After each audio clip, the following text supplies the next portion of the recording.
Rise, sailors, rise. Yeah. Suzanne, that's our prosperity. Yeah, that's your prosperity, yeah. I like that. It's so interesting, you know, the general theme of the Centers for Spiritual Living this whole year has been grand rising. Rise, rise. So thank you. Perfect song, Alan, of course. And Marshall and Dave. Let's give them another round.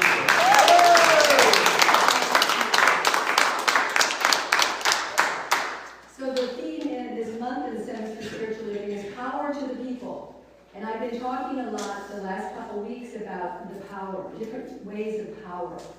Because a grand rising with power begins within us. And we do our inner work, hopefully, to create relationship with our inner power that supports us. And the Centers for Spiritual Living, of who we're a part of, the larger organization, has a global vision. And that global vision is a world that works for everyone. I know you've heard me say that before. Are you interested in a world that works for everyone? Yes. And I was thinking, as I was thinking about that, is are you also interested in a life that works for you? Yes. Yes. Because yes, we want to take care of the world, but we also want to take care of us. And that's the beauty of what we teach here. We have practices, tools, and techniques, meditations, classes that support us in how to evolve consciously. So power expressed in many different ways, it can be healthy, but if we have an issue with the word power, which I talked about last week, we have to use the F word. Forgiveness. Of course. Yeah, we know that. And heal that relationship we might have with power.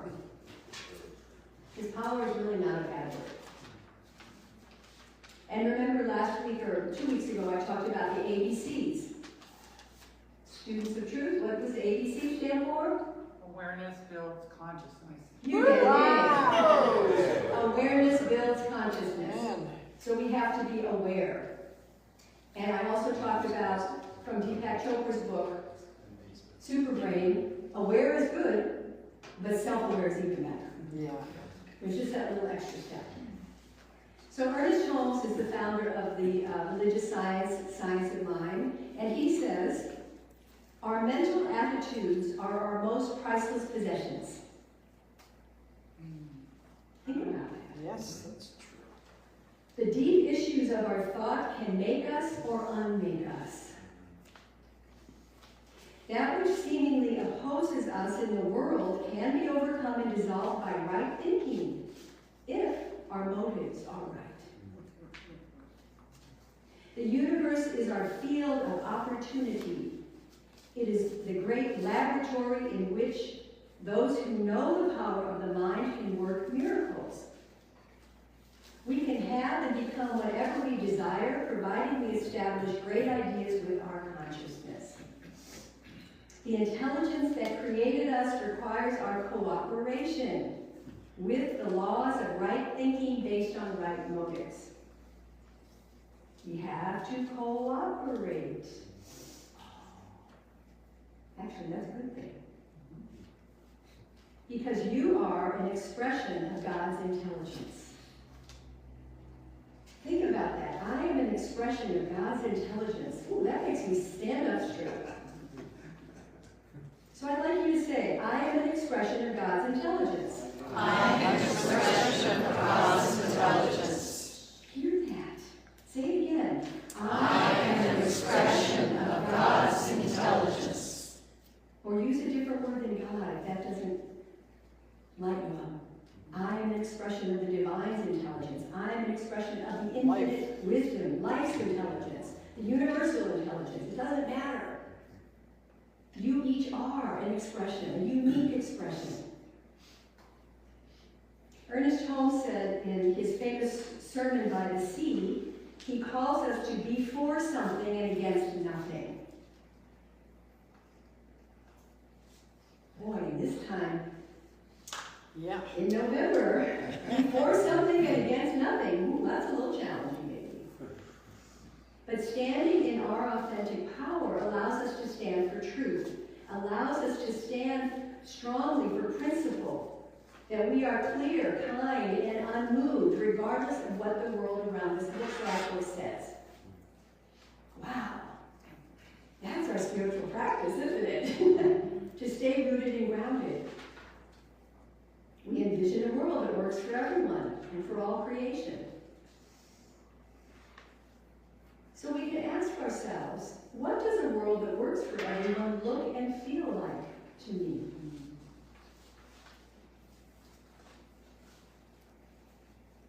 And one aspect of that vision, because it is a vision, is mine to do. How can I show up? How can I show up to support that vision? As I stand in my authentic power, I welcome a world that works for everyone. I invite you to repeat after me. As I stand in my authentic power, As I stand in my authentic power, I welcome a world that works for everyone. I welcome a world that works for everyone. And if you don't, that's okay too. That's your choice. And we just had the opportunity, as we mentioned here at Foothill, to vision and strategize and think about, plant new seeds about what we can do better here. How to grow. That was the big thing. We want growth. Consciously, people-wise, whatever. Everything is about growth. So what seeds are you planting to help us grow this center?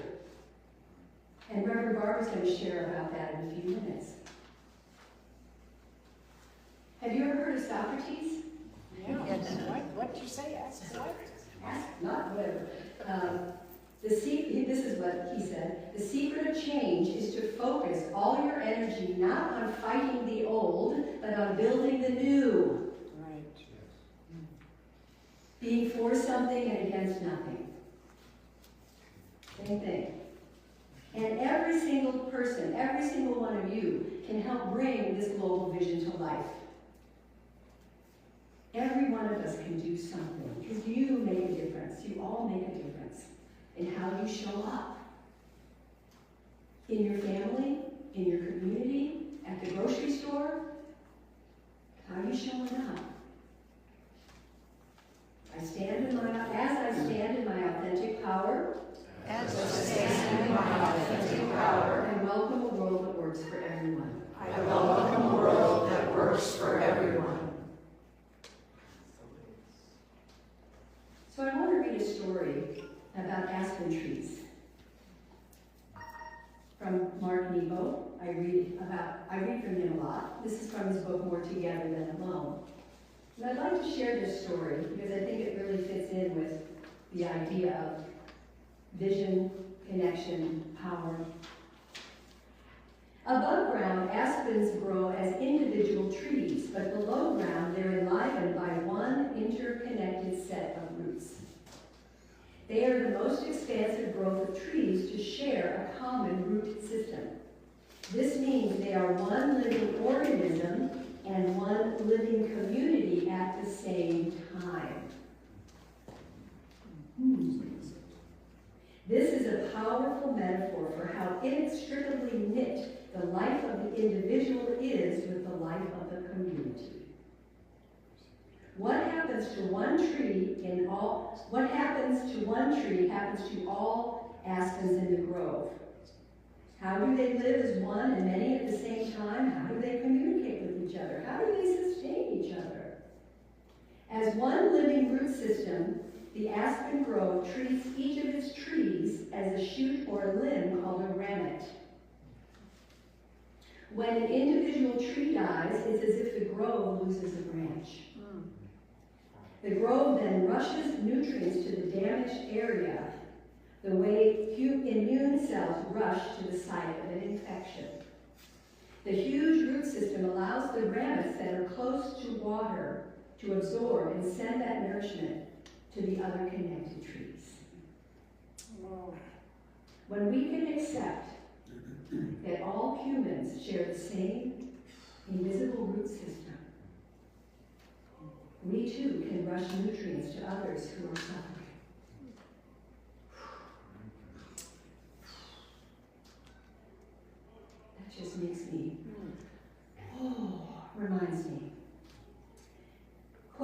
aspens, a particular species that grow where avalanches, mudslides, and fires have occurred, is nature's example of relational resilience. The grove roots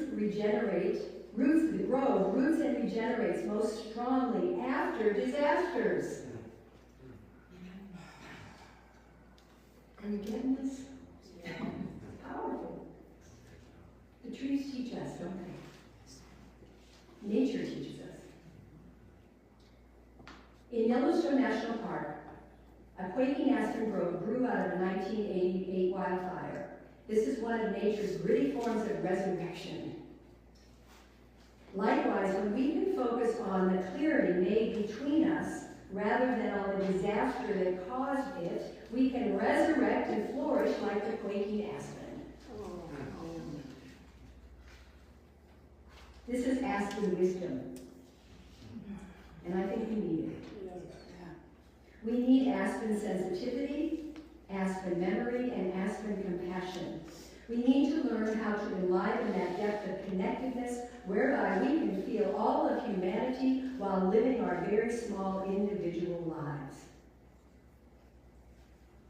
The paradox is of the aspen tree, as the aspen tree waits. I feel certain, he said, that in the paradox of the aspen trees waits the secret to our interdependence, being who we are and staying connected to everyone. Take a breath. We don't have to agree with everyone. We can still be who we are, but know that we have the same root system. To me, that eases the upset that's swirling around right now. Shared roots. I mean, think about that. So as we engage in the world, each of our actions, choices, and participation contribute to the grand tapestry of change.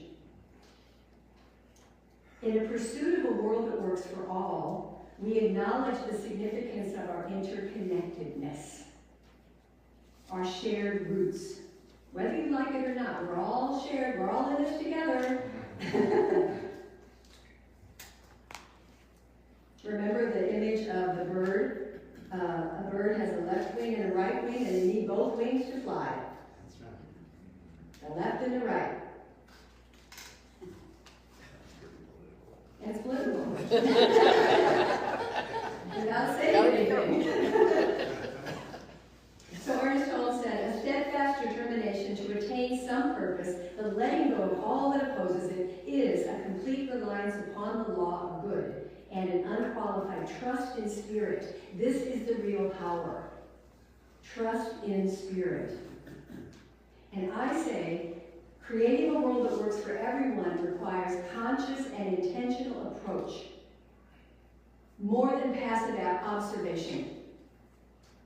It starts with embodying what we stand for, aligning our choices with our values, and being a living example of the positive change we wish to see on the earth. Are you willing? Yes. The best we can. And finally, I'd like to close with the great Charlie Chaplin. This is attributed to him. The trouble is you won't fight. You've given in. Think of all the power that's in the universe, moving the earth and growing the trees. That's the same power within you, if you only have the courage and the will to use it. Use it. Are you using your power? How are you using it? Think about it, please, please, please. As I stand in my authentic power, I welcome the world that works for everyone. As I stand in my authentic power, I welcome a world that works for everyone. And so it is. So I'd like to invite Reverend Barbara up, and she needs that mic somewhere. Reverend Dr. Barbara Leger. Let's give her a hand.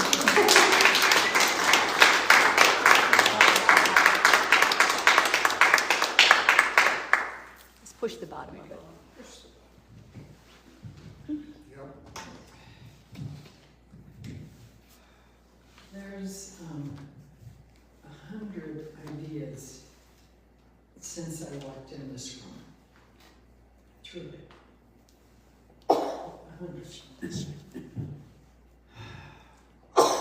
Bless you. Bless you. In Ukraine, when somebody says something like I just said, or anything that really goes to the heart of something, if a dog barks, a window closes, or somebody sneezes, the whole auditorium will say, "Eta pravda." Etta brava. Eta pravda. It means that's true. It's just the universe's way of giving us a little bite of information. I'm reading a book, and this is not supposed to be a sermon, so I'm really going to try hard. And where's the clock? It's right Down by here. your feet. Oh, You got 10 minutes. 10 minutes. It's impossible. but I respect this community, so I'll do my best. I got 100 ideas when I walked in today, or as I walked in, and as I was struck with the beauty that this invites us to see. So I have a lot of compassion for people in change. I was in Santa Rosa with the one that got the idea to move out of the beautiful Luther Burbank Center with our 1,500 members and go find a new home. And Georgia Prescott, bless her heart, she said, "That's going to be a tough one." I said, "I volunteer." She says, "Okay, well, just don't think there's going to be any reward in it for you." It wasn't easy. It took a year and a half or more once we were committed.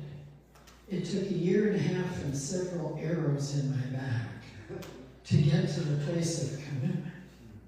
But what it did was it gave us time to look at everything that mattered to us, the things we loved, the things we don't love, the way we showed up, the thoughts we had, the dreams we dreamed of, the fears we had, the ideas we had. It gave us time. And we processed that time. We processed and we learned who we were, and we came to what Reverend Suzanne said is the starting place of change is awareness. You have to know yourself before you know how to go forward. And you have to know where you want to go, otherwise how do you get there?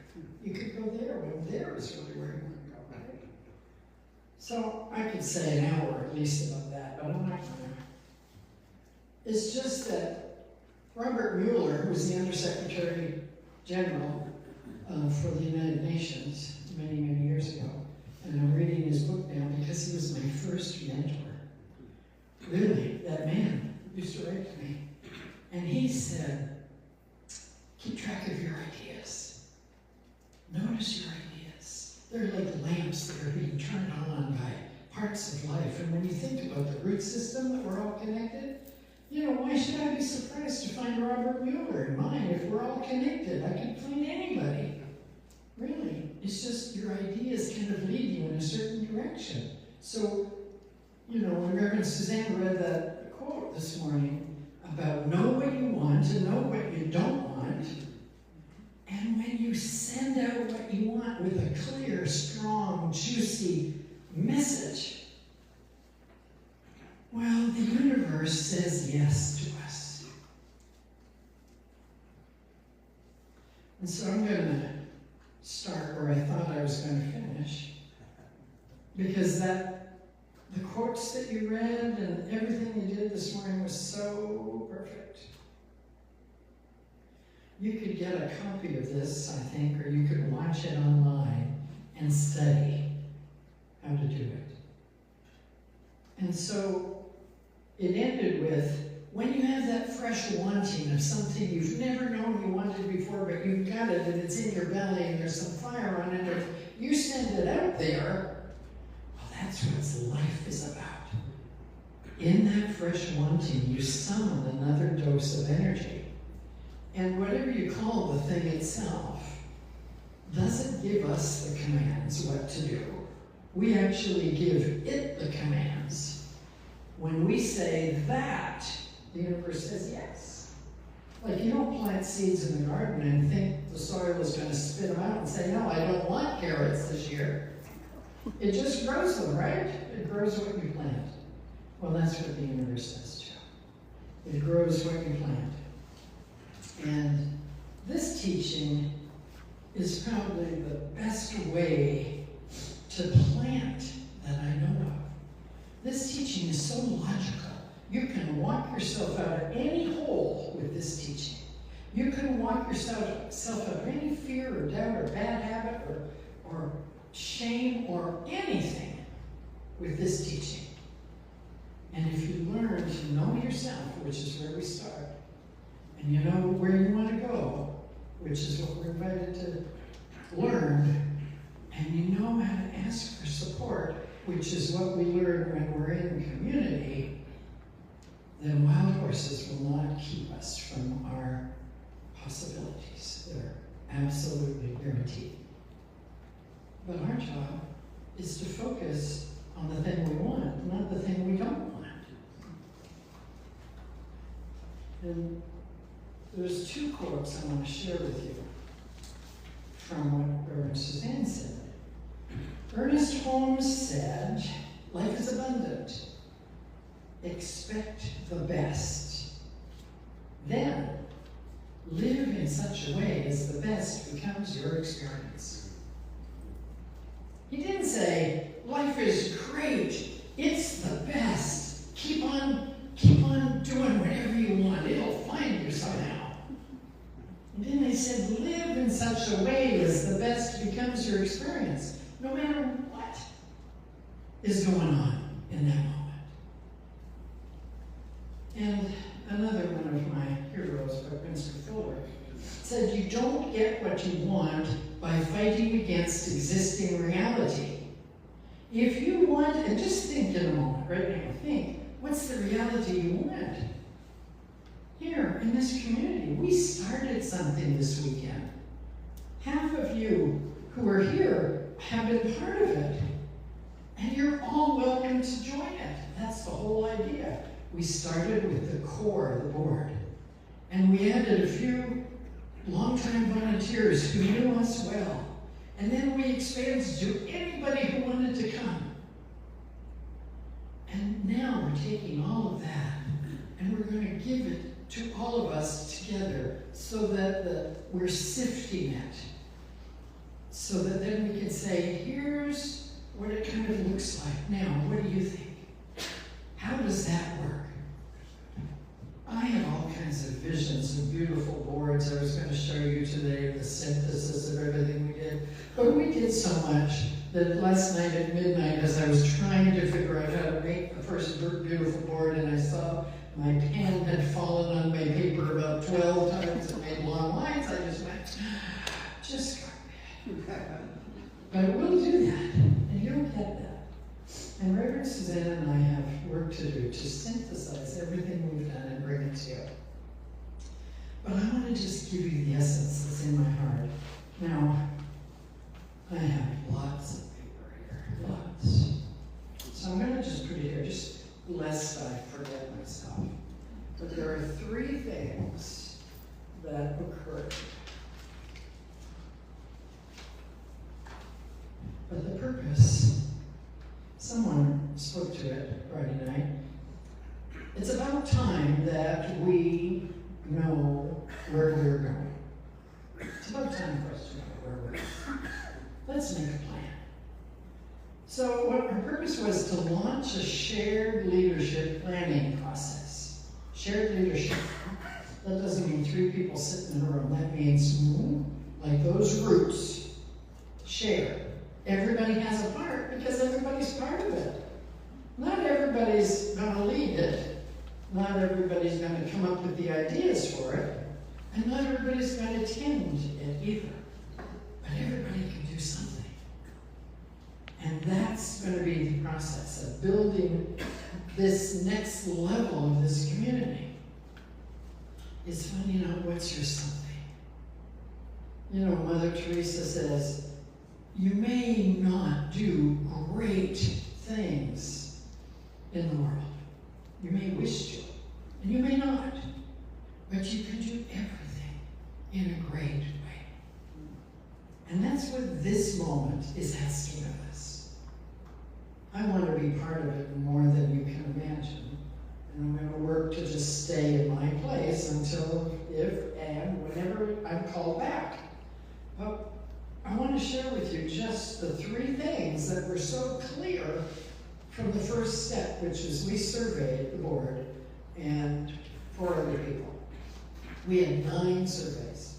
It's not very much for a community of 35 or 40, but we started with the people who are the most invested, who are there all the time at a leadership level, who make the decisions and on whose shoulders we stand and who take the responsibility for when things don't work.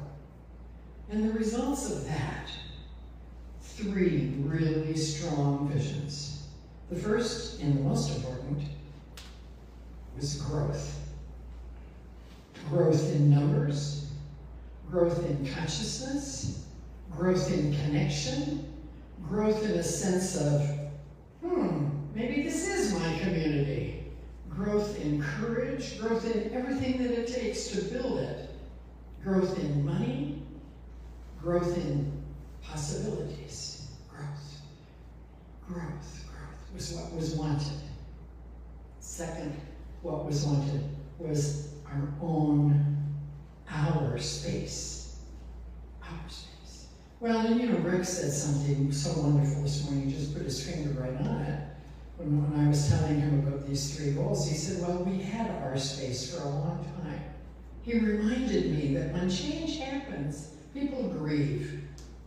And everybody grieves in their own way. Some people grumble, some people go away, some people just cry. Some people, get really mad and they challenge you to do something different and they say, why aren't you doing that? So it's up to us to recognize that we're in that moment. You see now, he wasn't at this event, he was camping.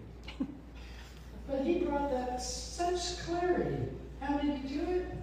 Because he's been here. And the third thing was, so there was community, there was home, and there was growth. And then when you looked at all the ways we knew ourselves, which was also in the survey, who are we? We had a devoted community. Loyal to this teaching, loyal to each other, just devoted. And many, many, many helpers. So many people willing to help, already helping, wanting to figure out how to help. We had a few grumblers, we had some people worried, we had some people doubting, we had some people complaining. And of course, we're in this huge moment of change. That's normal that those things would be happening, right? So what is our job? To remember the roots. So we have a metaphor to work with. Think of ourselves as quaking aspens. Resilient. It's so fantastic. Oh, magnifique. And why does Mark Nepo even know how to write about this? Mark Nepo, not only is he a poet, but he's experienced an enormous change of physical capacity, which has allowed him to tap into so much more than he knew, because he had to change, and that's where we are. Now think about where we are.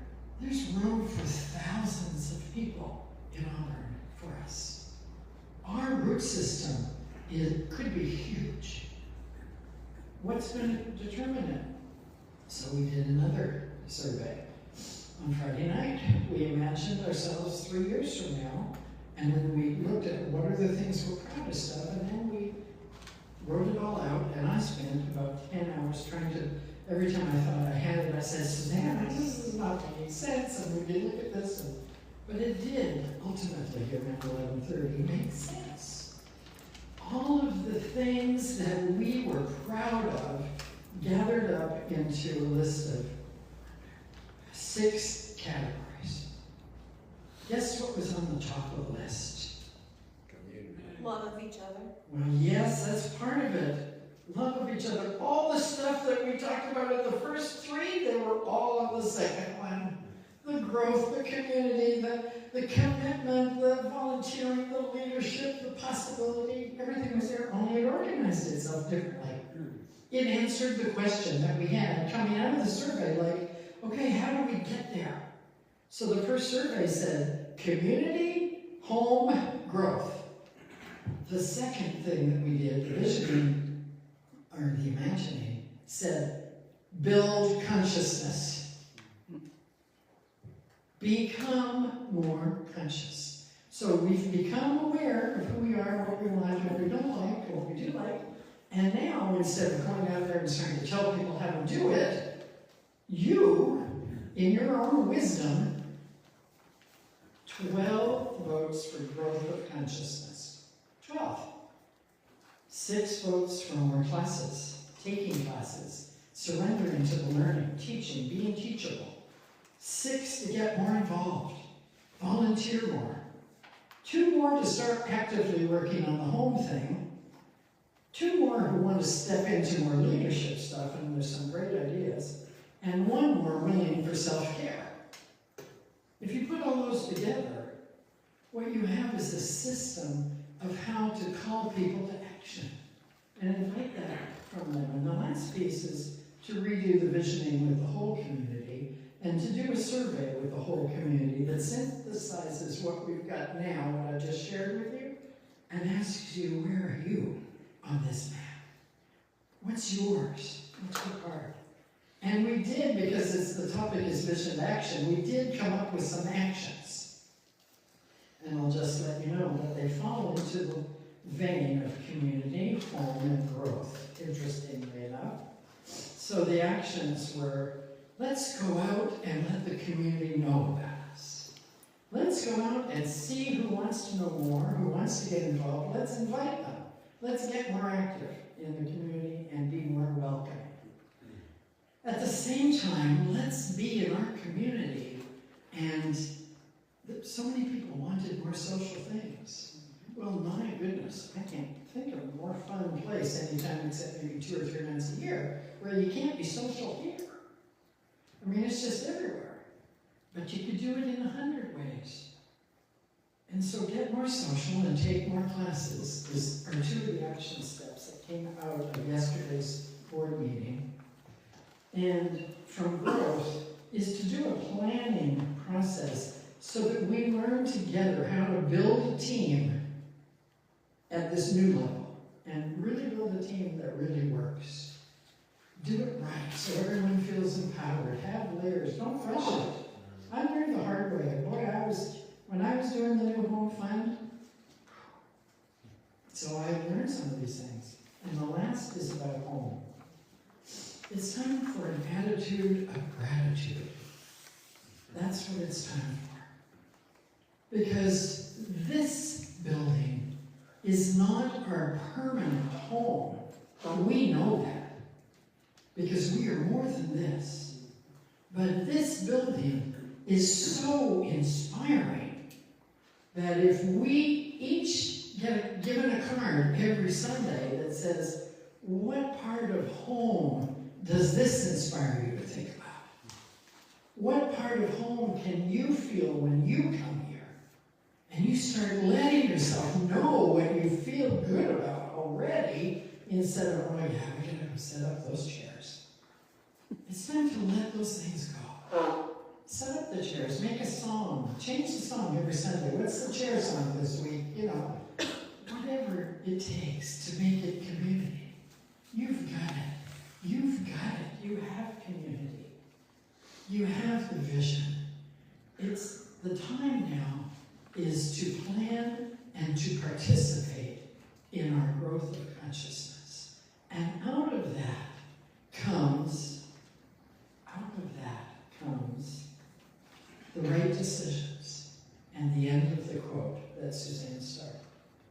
If you can begin to savor the mere fact that you have desire right now, when you would stop trying so hard to have that desire be fulfilled and manifest in a physical form, then you would have it.